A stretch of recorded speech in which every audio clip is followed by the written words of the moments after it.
Welcome to I'm Your Target Demographic. In our continuing series on world religions, we turn our sights now to Buddhism.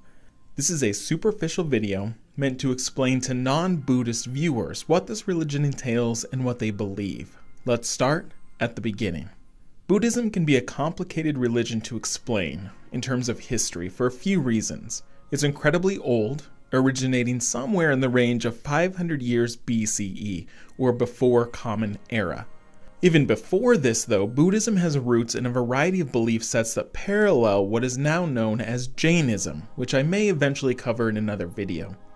At the time, India put its main focus on tradition based on texts called the Vedas, which were ancient Sanskrit texts which informed their beliefs and made up a foundation for the Hinduism faith.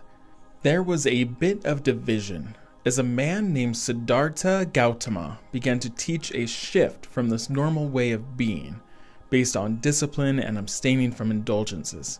See, he was a bit sheltered, and as he discovered more about the world, he began to teach on the lessons he's learned. There were a people, typically called Sramanas, who were religious leaders, though these Sramanas would focus on very different things, such as some focusing on nonviolence or some focusing on vegetarianism. Siddhartha Gautama was one of these Sramanas, but he didn't teach the sort of extreme discipline that others might have been teaching. He instead taught a middle way, eventually becoming fully formed as what is now known as the Eightfold Path, 8 practices that would lead to liberation, or as he called it, nirvana. He was later given the title of Gautama Buddha, though Buddha is a title that many other people have been given many times long after they've passed. Before we dive into these 8 practices to achieve enlightenment, let's zoom out and look at the 4 core beliefs of Buddhism, called the 4 Noble Truths, which Siddhartha discovered as he began to see more about the real world outside of his sheltered life. The first truth is that suffering exists. It is birth, it is aging, it is illness and death. Pain is everywhere.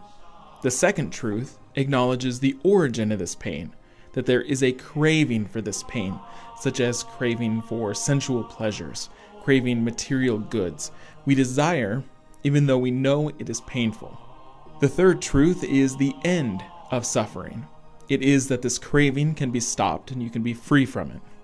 The fourth truth is how to be rid of this suffering, which points to the Eightfold Path, the 8 practices that can help to end this cycle of pain and suffering.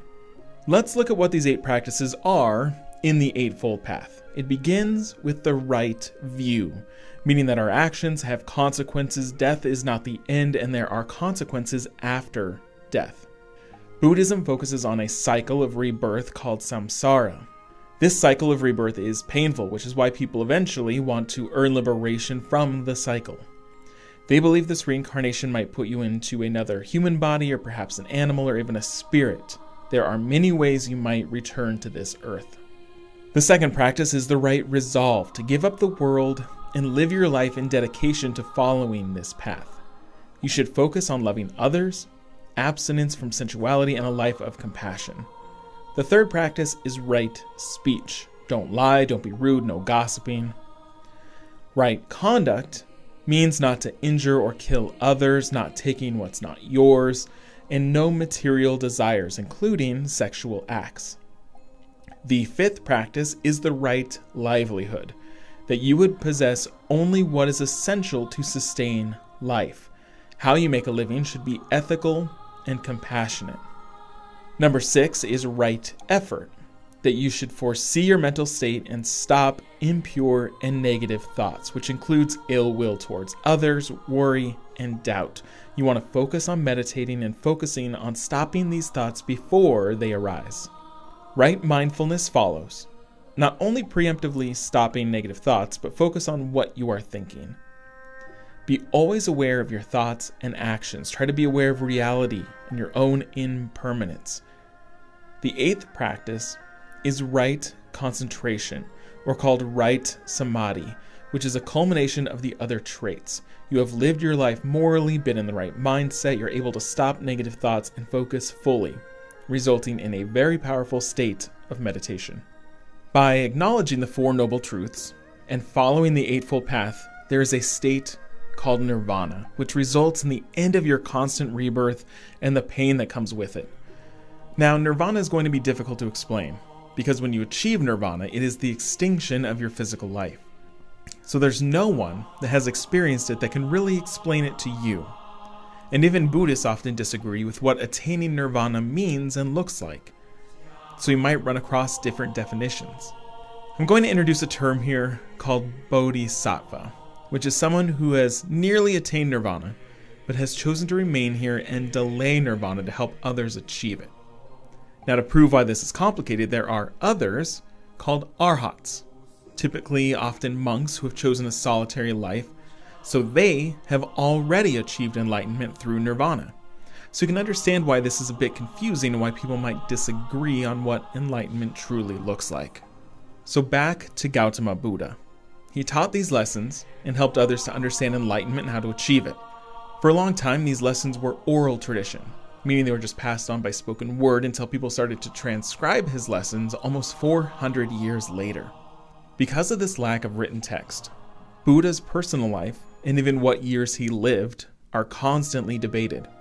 His lessons originally centered out of India and what is now Nepal, though Buddhism has spread now across the world.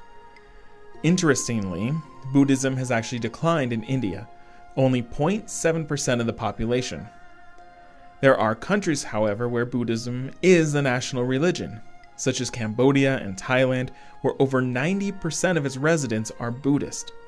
By pure number, the most Buddhists reside in China, with over 185 million, but that's only 16% of China's total population.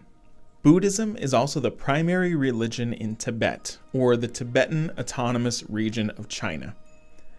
This Tibetan Buddhism has evolved and changed a bit from other forms of Buddhism, influenced by the religions in that region before Buddhism spread there. Now, let me talk about a figure you probably know something of, the Dalai Lama. In Tibet, the Dalai Lama is the head of one of its schools of Tibetan Buddhism and is a symbol for unifying the Tibetan region. It's an old tradition started in the early 1400s. The people of Tibet believe that an ancient bodhisattva named Avalokitesvara is reincarnated and acts as a benevolent watcher over Tibet. For context, Avalokitesvara is one of these bodhisattvas that held back enlightenment to help others, and is now believed to be reincarnated, looking out for those suffering in the world, and she returns to help alleviate this pain. As of this video's creation, the 14th Dalai Lama is Tenzin Gyatso, a religious name given to him once he took the mantle. Since they believe this is reincarnation, when a Dalai Lama dies, they begin to seek out his replacement, usually relying on visions or clues to tell them where the child is. The current Dalai Lama was found when he was only a few years old, and announced as the new Dalai Lama when he was only 5 and given full duties at 15. Now, I'm not going to go too in-depth here, but there was an uprising of Tibetans against China, which forced the Dalai Lama to flee Tibet, where he fled to India. China is still angry about this, and the Tibetans' dedication to the Dalai Lama. They can still be arrested if they're seen with photos of him, for example. The current Dalai Lama now tours the world, speaking of Tibet's struggles and advocating for peace. So that is just a short summary. Again, it's very superficial. This is meant for people who maybe don't know anything and they just want to get an idea as to what Buddhists believe in. It doesn't cover the nuance of how they perform these practices, the complicated nuances between various branches of Buddhism, or all the various terms and positions included in the religion. If you found this interesting, check out some of my other videos on religions and let me know what other religions you'd like to see me explain. Thanks for watching.